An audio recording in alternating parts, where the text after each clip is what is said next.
Getting me out of the driver's seat was the secret. And it was a very painful process. And I don't know if I'm hearing things today, but there seems to be a lot of talk coming out of a city on an island up north of here that the newcomers today are more sensitive than we were. And their feelings get hurt a lot easier than ours did. And that we ought to become more understanding and kinder and gentler.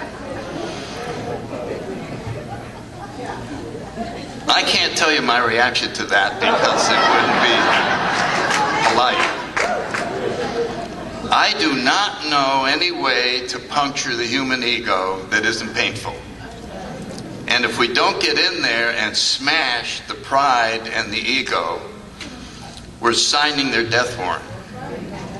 That's my feeling on that.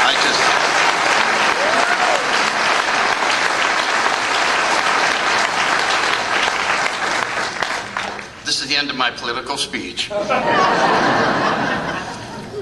But if you try to be everything to all people, you have to abandon all your principles and you can stand for nothing.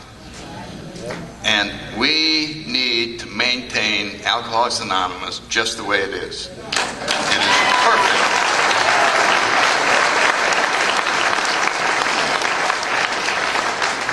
It's so simple. One problem, alcoholism. One solution, God.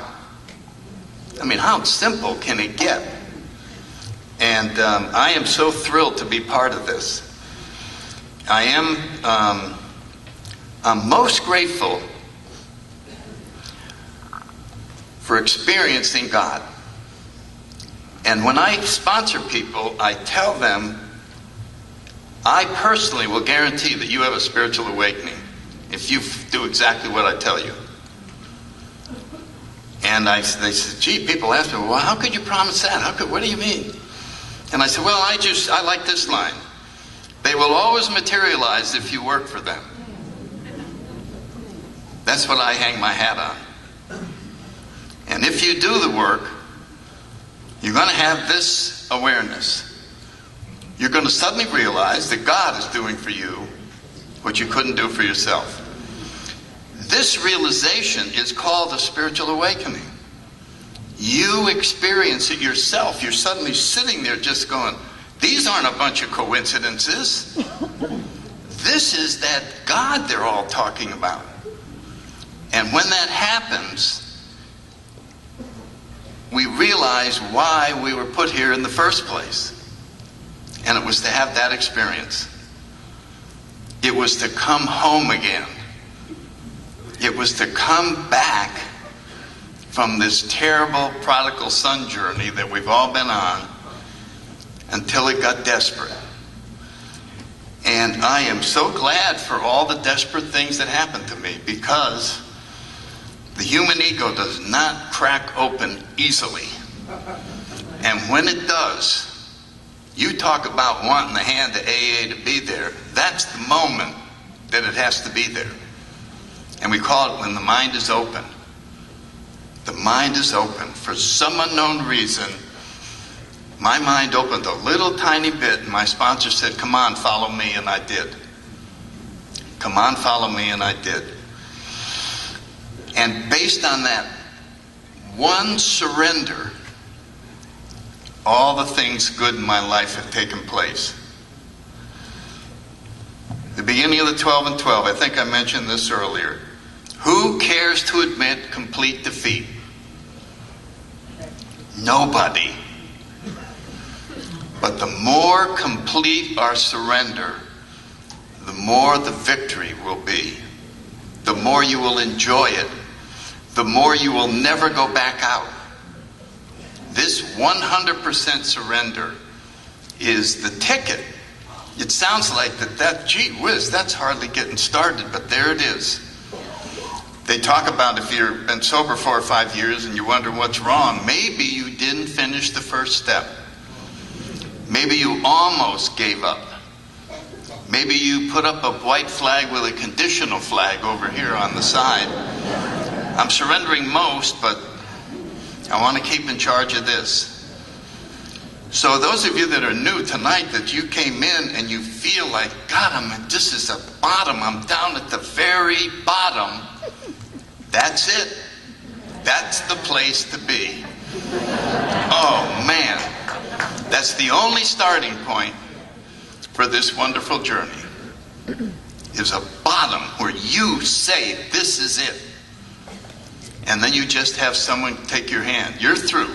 You've done all your work. You did the job, man. You hung in there. You drove yourself. There are very strong, healthy non-alcoholics who couldn't possibly have kept up with what you did. You were drinking while you were bleeding. You were drinking while you were puking. People said, are you through yet? No! And you kept going, and you kept going. You didn't realize where you were going, but you were on your way to surrender. You're on your way to the greatest turning point that takes place in a human being's life, when they hold up their hand unconditionally, and we say, will you do whatever we say? And you say yes. And I am forever grateful to alcohol for breaking me. That's our friend out there. If alcohol weren't walking around the meetings out here, we might start having second thoughts about, well, I think what holds AA together is booze. That's what holds us together. It's always there. And we know it. And we know that we can thumb our nose at it as long as we're holding God's hand. It's like walking to school and the bullies are going to beat you up, only you're with Arnold Schwarzenegger or something. And you're going, hey guys, hey.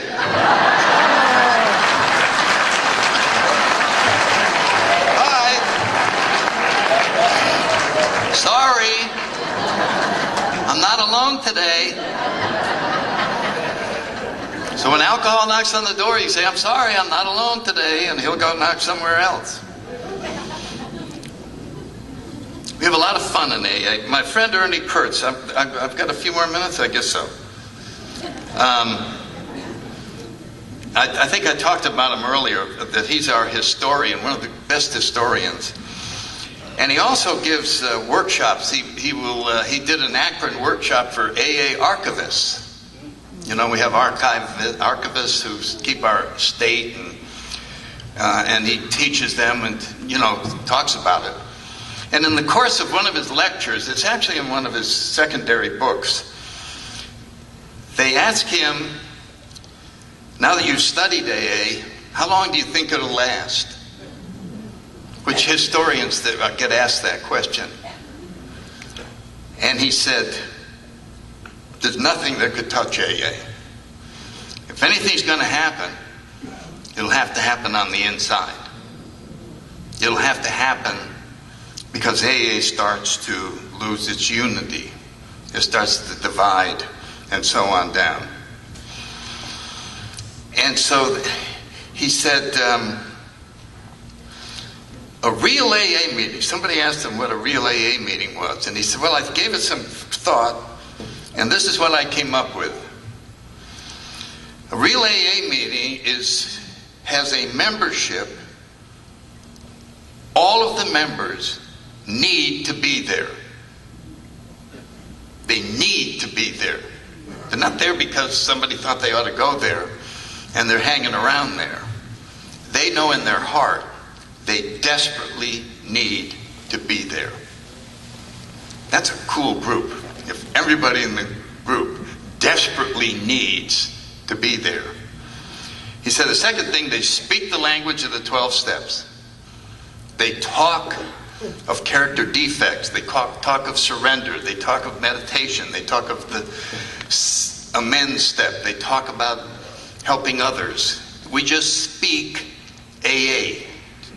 We have our own language in here. And we don't dilute it. We don't bring in language from treatment. We don't bring in language from other sources. We have our own way.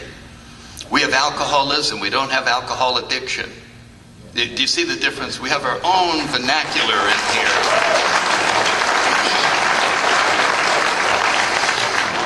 And that's why we're AA. Now, after the meeting, we'll all be glad to get into, well, this addiction and that addiction, and we can speak a different language. But while we're in the meeting, we speak the language of AA. And of course, we follow the 12 steps, and we follow the 12 traditions. Another essential ingredient is laughter. You're in a group with no laughter, that's not a real AA meeting. It's just not a real AA. Because laughter is so essential. Because we're laughing at our past. We're laughing at ourselves for the first time. We've changed our whole perspective on life and the things we went through. And when we make mistakes now, we can laugh at them. And just go, well, I'm a human being. I'll go make the amend and then I'll move on. And we share at that level.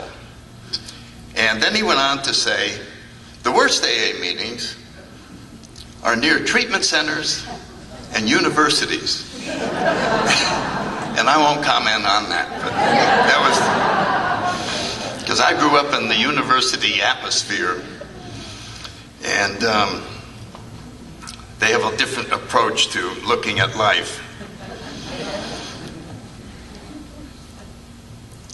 I guess the last thing I want to say to those of you that were really new here tonight, there's an energy in this room that is undeniable. If you were standing up here getting those big books and you looked out here, you saw that energy. And that energy is very appealing. It made you feel good. It's like when you go out in the sun and you feel the sun's rays come in and you just know that it's, God, I like it. It just feels wonderful. This energy is God. That's what it is. The grace of God just permeates anyone who will allow it in. As I said earlier in the workshop, we have the power to prevent any of this from happening. And sometimes our pride doesn't want to be wrong. There's no such thing as God. AA isn't going to work for me. So you stand defiant and you prove your case. But nobody applauds. They're very sad because they know you came this close to the ultimate jackpot. So if you're new, don't ever resist this, because you're going to miss out on the very reason you were born. So good luck to you, and thank you all.